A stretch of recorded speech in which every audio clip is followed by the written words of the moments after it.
आजकल एलर्जी बहुत कॉमन हो चुका है। लगभग 30 to 40% ऑफ द लोगों को एक ना एक एलर्जी से वो लोग होते हैं। एलर्जी जब होता है, हमारा इम्यून सिस्टम क्या करता है कि नॉर्मल चीज को भी डेंजरस या खतरा समझ के वो रेस्पॉन्ड करता है। कभी कभी किसी लोगों को कॉस्मेटिक एलर्जी होती है, उनको फेस में कुछ क्रीम डाले तो थोड़ा एलर्जी, तो क्या होता है स्किन फुल रेड होता है, इचिंग होता है, रैशेस होते हैं, तो वो टाइप की एलर्जी होती है। जिसके घर में पेट है, ये पेट के बालों से एलर्जी होता है। तो कभी कभी इसमें श्वास संबंधी एलर्जी भी होता है और स्किन एलर्जी भी होता है। पहला कॉज वो है स्ट्रेस, तनाव बोलते हैं, मेंटल स्ट्रेस या physical stress. That's a very important cause for allergies. अभी पूरी तरह देखा तो बिल्डिंग से तो उसका धूल मिट्टी, ये भी एक एलर्जी का कॉज होता है। अभी 10 लोग धूल मिट्टी में गए तो इसमें कितने लोगों का एलर्जी होता है? सब लोगों का एलर्जी होता है? नहीं। तो मेरे पास एक IT इंजीनियर आया था जिसको बहुत सारा एलर्जी था। इसमें छींक और बहती नाक बहुत कॉमन था। मतलब उसको काम करने को ही नहीं होता। उन लोगों को रात भर लैपटॉप में बैठ के काम करना होता है, तो उसको बहुत तकलीफ होती थी। लगभग 15 साल से उसको ये प्रॉब्लम था और वो कंटिन्यूस थोड़ा मेडिसिन लेता था, लेकिन वो मेडिसिन में उसको सुबह नींद ज्यादा आती थी, तो इसलिए वो लास्ट रिसोर्ट लेके होम्योपैथी के लिए आया था। उसका एक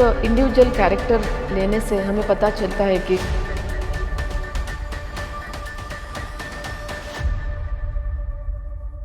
नमस्कार दोस्तों, आज हम बात करने वाले हैं एलर्जीज और होम्योपैथी के बारे में। बहुत लोग पेट, डस्ट, खाने की चीजें या मौसम बदलने पर एलर्जीज फेस करते हैं। क्या इसका सॉल्यूशन है? क्या होम्योपैथी इस सब को ट्रीट कर सकती है? चलो आज देखते हैं। आज हमारे साथ है doctor Deepa Pais, father Muller homoeopathic medical college and hospital का डेप्यूटी मेडिकल सुपरिटेंडेंट और associate professor of department of pathology and microbiology, जिन्हें एलर्जिक कंडीशंस को ट्रीट करने में काफी अनुभव है। We welcome you to the show ma'am. Thank you. तो चलिए शुरू करते हैं। मैम, ये सबसे पहले एलर्जीज क्या होती है? तो एलर्जी होता है एक इम्यून रिस्पॉन्स। जो हमारे बॉडी में एक इम्यून सिस्टम है, ये इम्यून सिस्टम हमें कोई इन्फेक्शन से बचाता है, एक प्रोटेक्टिव मैकेनिज्म है हमारे बॉडी में।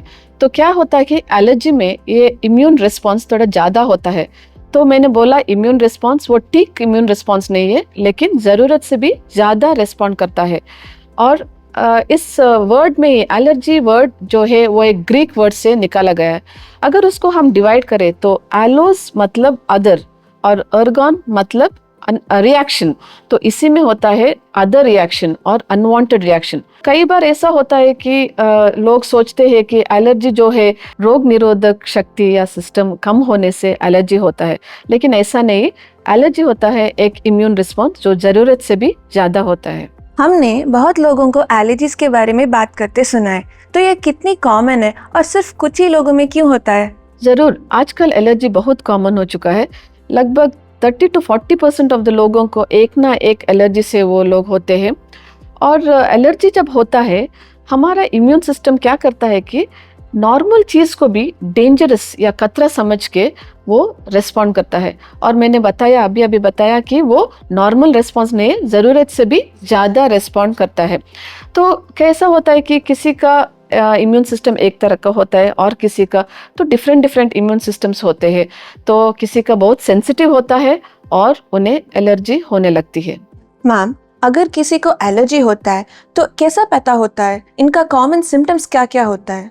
बहुत सारे एलर्जीज होते हैं, लेकिन कॉमन एलर्जीज जो है एक श्वास संबंधी एलर्जी होता है और खुजली की और त्वचा की एलर्जी होती है, पेट एलर्जीज होते हैं, फूड में होता है। अभी श्वास संबंधी एलर्जीज बहुत कॉमन है, जिसको हम 2 हिस्से में डिवाइड कर सकते हैं, अपर रेस्पिरेटरी ट्रैक्ट एलर्जीज और लोअर रेस्पिरेटरी ट्रैक्ट एलर्जीज। अभी अपर रेस्पिरेटरी या ऊपर वाले रेस्पिरेटरी एलर्जीज में कॉमन एलर्जीज जैसे एलर्जिक राइनाइटिस होता है, जिसमें छींक आना और नाक बहना, आंख में पानी आना, आंख लाल होना, ये सब एलर्जिक राइनाइटिस के सिम्टम्स होते हैं। और एलर्जिक फेरेंजाइटिस भी है, जिसमें खुजली होता है, थ्रोट में खुजली होता है, एक इरिटेशन जैसा होता है, उसको कभी कभी थ्रोट क्लियर करना पड़ता है। तो ये सब एलर्जीज होते हैं। और नीचे वाले एलर्जी देखेंगे तो हमको ज़्यादातर एक्यूट ब्रोंकाइटिस और एलर्जिक ब्रोंकाइटिस जैसे सिम्टम्स है, बच्चों में बहुत ज़्यादा होता है। इसमें ज़्यादातर कॉफ होता है और बलगम आता है। और वेरी कॉमन होता है एलर्जिक अस्थमा, जो सीजनल होता है, क्लाइमेटिक चेंजेस में होता है, जैसे मौसम बदलने से होता है। तो इसके सिम्टम्स होते हैं ज़्यादातर खांसी और बलगम और हम लोग वीजिंग बोलते हैं और सांस लेने में उन लोगों को काफ़ी तकलीफ होता है। उसके बाद त्वचा के एलर्जीज बहुत सारे हैं, जिससे हम लोगों को केमिकल एलर्जी होता है, निकल एलर्जी होता है, प्लैटिनम एलर्जी होता है, मेटल एलर्जी होता है। तो आपने देखा होगा कभी कभी किसी लोगों को कॉस्मेटिक एलर्जी होती है, उनको फेस में कुछ क्रीम डाले तो थोड़ा एलर्जी, तो क्या होता है स्किन फुल रेड होता है, इचिंग होता है, रैशेस होते हैं, तो वो टाइप की एलर्जी होती है।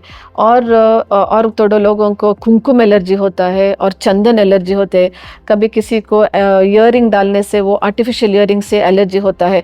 तो ये दूसरे टाइप की त्वचा की एलर्जी होता है। तो इसमें सिम्टम्स क्या होता है कि इचिंग होता है, रेडनेस होता है और रैशेस अर्टिकेरिया जैसे होता है, धूप में जाने से एलर्जी होते हैं।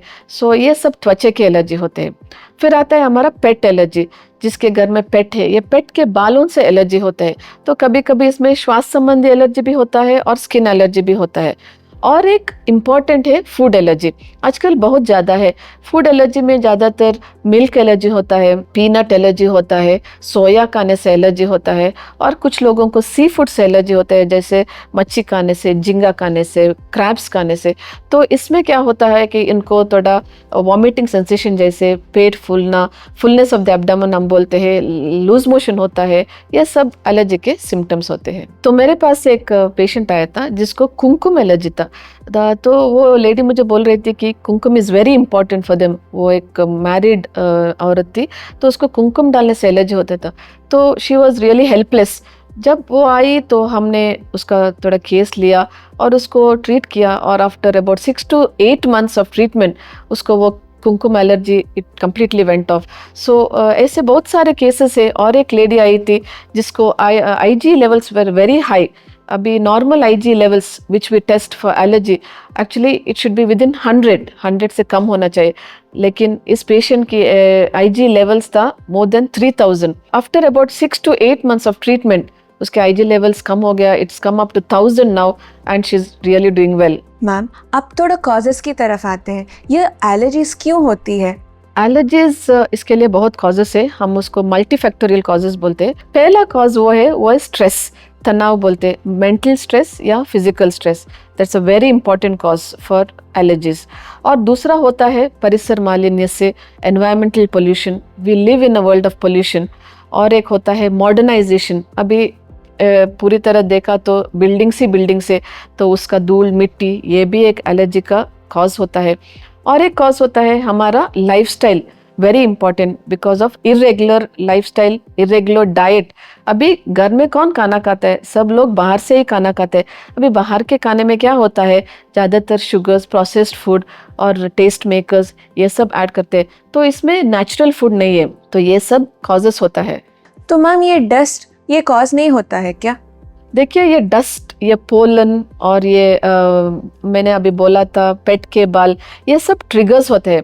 क्योंकि देखो, अभी बहुत सारे लोग होते हैं। एक एग्जांपल देती हूँ मैं, अभी 10 लोग धूल मिट्टी में गए, तो इसमें कितने लोगों को एलर्जी होता है? सब लोगों को एलर्जी होता है? नहीं, एक 3 लोगों को होता है। क्यों? क्योंकि इनमें ऑलरेडी एक टेंडेंसी है, एलर्जी का टेंडेंसी है, तो हमें उस टेंडेंसी को ठीक करना है। उनका इम्यून सिस्टम बैलेंस में नहीं है, तो इसलिए there will be an existing cause. और एक इम्पॉर्टेंट कॉज है हेरिडिटरी और फैमिली हिस्ट्री हम बोलते हैं। That's a very important cause, जहाँ माँ बाप को होता है और ग्रैंड पेरेंट्स को होता है, तो बच्चे को आने का बहुत सारा चांसेस है। तो फर्स्ट डिग्री रिलेटिव्स में ये होता है। तो अगर माँ बाप, दादा दादी को किसी को भी एलर्जी है, तो बच्चे में आने की टेंडेंसी बहुत ज़्यादा है। एलर्जीज के लिए होम्योपैथी का ट्रीटमेंट कैसा काम करता है? ये दूसरे ट्रीटमेंट से कैसा अलग है? जैसे मैंने अभी बताया, वो प्रॉब्लम होता है इम्यून सिस्टम में। तो हम लोगों को क्या करना है कि वो इम्यून सिस्टम को बैलेंस में लाना है। मैंने बोला अभी कि हमारा इम्यून सिस्टम ज़्यादा रिस्पॉन्ड करता है, तो उसको बैलेंस में लाना हमारा काम है। तो इसलिए हम सिम्टम्स को लेते हैं, जो भी पेशेंट को सिम्टम्स है हम उसे लेते हैं, और शारीरिक सिम्टम्स ऑल्सो, इसके साथ मानसिक सिम्टम्स भी, भावनात्मक सिम्टम्स को भी, उसका पर्सनालिटी, जैसे कि वो कैसा होता है, उसका आचार विचार, उसका बिहेवियर, उसका कैरेक्टर, और उसके फिजिकल फंक्शन, जैसे उसका भूख, उसका पसीना, उसका फूड में क्या लाइकिंग है, उसका थर्मल रिएक्शन, वो कौन सा मौसम पसंद करता है। तो इसको सबको टोटल एक समग्र रूप में लेकर हम उसका एक होलिस्टिक पिक्चर बनाते हैं, जो हमारे होम्योपैथी में उसको इंडिविजुअलाइजेशन बोलते हैं। तो ये हमारा एक कैरेक्टरिस्टिक है। So this holistic approach is the magic in homeopathy जो हम ट्रीट करते हैं। एक कॉन्स्टिट्यूशन ट्रीटमेंट से क्या होता है कि इसका इम्यून सिस्टम बैलेंस होता है और उसको एलर्जी से परमानेंट रिलीफ मिलता है। सो देखो, अभी हम 3 लोग हैं इधर, मेरा सिम्टम्स दूसरा होता है, आपका सिम्टम्स दूसरा होता है। अगर सेम है तो भी वो लक्षण सेम होता है, लेकिन हम लोग 3 डिफरेंट है। तो इसलिए हमारा case taking will be targeted towards the person. तो इसका एक मानसिक रूप होता है, व्यक्तित्व दूसरा होता है। तो इसलिए होम्योपैथी में देखा जाए तो पहली बार जब आप डॉक्टर के पास जाते, थोड़ा ये कॉमन सिम्टम्स को छोड़ के और थोड़ा डिटेल्स हम लेते हैं, जैसे मैंने अभी बताया आपको। तो ये हम नज़र में रख के उसको एक कॉन्स्टिट्यूशन मेडिसिन बोल के, तो ये कॉन्स्टिट्यूशन मेडिसिन जो हमारे इम्यून सिस्टम को बैलेंस करता है और एलर्जी को टारगेट करता है और उसको एक परमानेंट रिलीफ मिल सकता है। मैम, आप क्या बता सकते हो कि कॉमन एलर्जीज के लिए सबसे इफेक्टिव होम्योपैथिक मेडिसिन कौन कौन से होते हैं? बहुत सारे होम्योपैथिक मेडिसिन होते हैं, इसमें से थोड़ा इम्पोर्टेंट मेडिसिन है तो एक एलियम सिपा बोल के एक बहुत अच्छा मेडिसिन है जो निरंतर छींकने के लिए और नाक से पानी आने के लिए। और एक बहुत अच्छा मेडिसिन होता है नाट्रम्यूर, जो हमारे स्किन के लिए होते हैं और हमारे स्वास्थ्य संबंधी एलर्जी के लिए भी होते हैं। और एक अच्छा मेडिसिन होता है एपिस मेलिफिका, जो हमारे त्वचा की इचिंग, रैशेस, रेडनेस इसके लिए होता है। और एक सल्फर बोल के बहुत अच्छा मेडिसिन है जो हमारे रेकरेंट एलर्जीज के लिए होता है, स्किन कंप्लेंट्स के लिए होता है। लेकिन हमको ध्यान में रखना है कि ये सब मेडिसिन दूसरे मात्रा में देते हैं, हम लोग उसको पोटेंसी बोलते हैं। तो इसलिए ज़्यादातर हम लोग बताते हैं कि बिना होम्योपैथिक डॉक्टर के कंसल्टेशन ये मेडिसिन्स आप नहीं ले सकते हैं। तो होम्योपैथिक डॉक्टर ही आपको बता सकते हैं कि कौन सी मेडिसिन कौन सी मात्रा में ले सकते हैं, क्या रेपिटेशन होता है, क्या फ्रीक्वेंसी में लेना पड़ता है। जैसे मैंने अभी बताया, उसके बाद we have to top it with a constitution medicine. तो इसलिए इट्स ऑलवेज इम्पॉर्टेंट कि आप होम्योपैथी डॉक्टर के पास जाइए और कंसल्ट करके आपके एलर्जी के लिए ट्रीटमेंट लिए। क्या होम्योपैथी बच्चों के लिए सुरक्षित और असरदार है? क्या ये उनके रोग प्रतिरोधक शक्ति को बढ़ाने में मदद करती है? ज़रूर, बच्चों को ये बहुत असरदार होता है क्योंकि ये उसके नेचुरल हीलिंग प्रोसेस को सपोर्ट करता है। तो हमें बच्चों का बहुत सारा केसेस इधर आता है, हमें जैसे मैंने बताया वो हम उसको कॉन्स्टिट्यूशन मेडिसिन दे के उसका इम्यून सिस्टम को सपोर्ट करते हैं। तो मेरे पास एक बच्ची आई थी जो उसको एक आइसक्रीम खाने से एलर्जी होती थी। तो आप सोचिए, एक बच्ची को आइसक्रीम खाने से एलर्जी होते हैं तो हम क्या बोलते हैं, आइसक्रीम मत खाना। लेकिन ये बच्चों का एक टाइम होता है आइसक्रीम खाने के लिए, बच्चे आइसक्रीम नहीं खाएंगे तो और कौन खाएंगे। तो इसलिए we need to treat them. तो इस बच्ची जो आई थी जिसको आइसक्रीम खाने में बहुत पसंद थी और उसको एलर्जी होता था, तो अब हम क्या करें, उसको ट्रीट करना पड़ता। वो बहुत एक्टिव चाइल्ड थी और उसको कंपनी बहुत पसंद थी, वो अकेली कभी नहीं होती, हमेशा फ्रेंड्स के साथ होती थी। और उसका एक कैरेक्टरिस्टिक था कि उसको आंधी से बहुत घबराहट होता था। जब भी वो थंडरस्टॉर्म या आंधी हम बोलते हैं वो आता था तो वो उसके माँ के पास जाके वो बाहर ही नहीं आती थी। तो ये सब लक्षण लेके हमने एक टोटालिटी बनाया। जैसे मैंने बोला, कॉन्स्टिट्यूशन के लिए हमें इंडिविजुअलिस्टिक टोटालिटी बनाना है और ये टोटालिटी हमारे होम्योपैथिक मेडिसिन फॉस्फोरस से मिलती थी और मैंने उसको फॉस्फोरस दिया। और 3 महीने के लिए मैंने बोला कि 3 महीने के लिए आइसक्रीम मत खाओ, उसके बाद आप खा सकते हो। और मेडिसिन लेके 3 महीने में बहुत सारा इम्प्रूवमेंट हमने देखा और वो कम्प्लीटली एलर्जी से मुक्त थी। ज्यादातर हम देखते हैं लोगों को छींकना और बहती नाक होता है, तो ये होम्योपैथी में इनका क्या इलाज है मैम?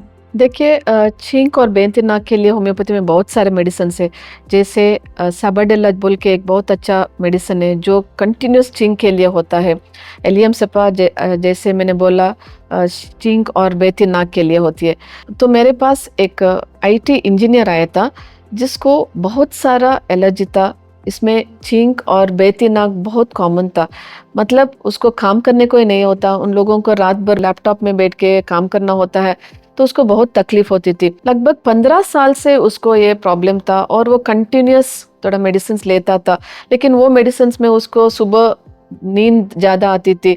तो इसलिए वो लास्ट रिसोर्ट लेके होम्योपैथी के लिए आया था। उसका एक इंडिविजुअल कैरेक्टर लेने से हमें पता चलता है कि उसको रात में बैठकर काम करने का आदत होता है और उसका स्मोकिंग है वो डेली अल्कोहल पीता है और उसका एक नेचर था कि उसको बहुत गुस्सा आता था, बहुत गुस्सा मतलब बहुत गुस्सा, लेकिन 1 मिनट के बाद वो ठीक होता था।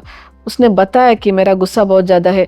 तो ये सब सिम्टम्स, जैसे मैंने बोला, सुबह का चींक, वो गुस्सा और उसका नाइट हैबिट्स जो लेट नाइट बैठ के काम करता है, ये सब हमारा होम्योपैथिक मेट्रोमेडिका में नक्सवामिका बोल के एक मेडिसिन है।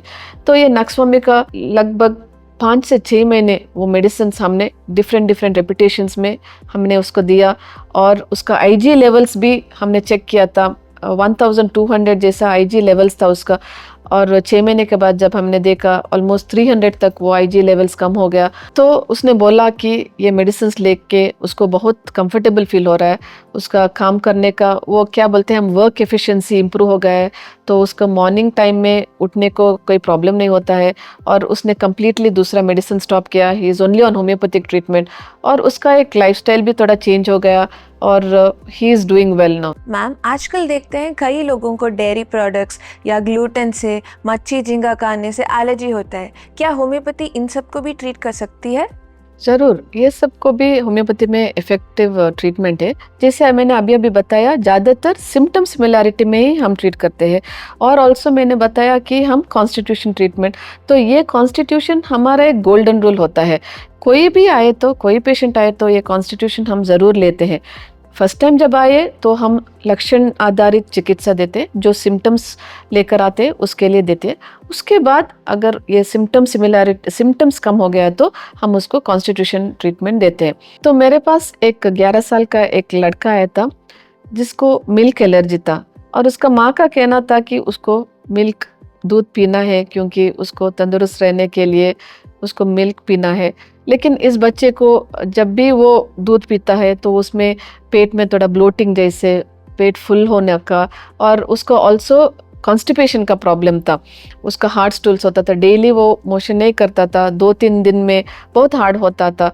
तो ये सब सिम्टम्स हमने देख के, ऑल्सो ये बच्चा उसका थोड़ा मोटापन था। दूसरे बच्चे को कंपेयर किया तो उसके एज का दूसरे बच्चे को कंपेयर किया, उसका मोटापन था। और वो एक साइलेंट चाइल्ड था, स्लगिश, और वो ज़्यादा बात नहीं करता था, और उसको ठंडी मौसम बर्दाश्त करने के लिए नहीं होता था। तो ये सब सिम्टम्स हमारा एक मेडिसिन है कैलकेरिया कार्ब बोल के, वो उसको सूट करता था। तो ये कैलकेरिया कार्ब मेडिसिन जब हमने एक पोटेंसी में या मात्रा में इनफ्रीक्वेंट रेपिटेशंस में दिया तो ये बच्चे का ये सब एलर्जीज कम हो गया और वो ही was able to take milk after that. तो ऐसे दूसरे एलर्जीज के लिए हमारे पास दूसरे मेडिसिन है। एंड अगेन इम्पॉर्टेंट, मैं यही स्ट्रेस करती हूँ कि कॉन्स्टिट्यूशन अप्रोच जो मैंने बताया, सिर्फ शारीरिक सिम्टम्स नहीं बल्कि मानसिक और भावनात्मक सिम्टम्स और उसका पर्सनालिटी को देख के हम एक टोटलिटी बनाते हैं, और वो मेडिसिन दिए तो हम उसका इम्यून सिस्टम बैलेंस कर सकते हैं और एक परमानेंट रिलीफ एलर्जी से हम पेशेंट्स को दे सकते हैं।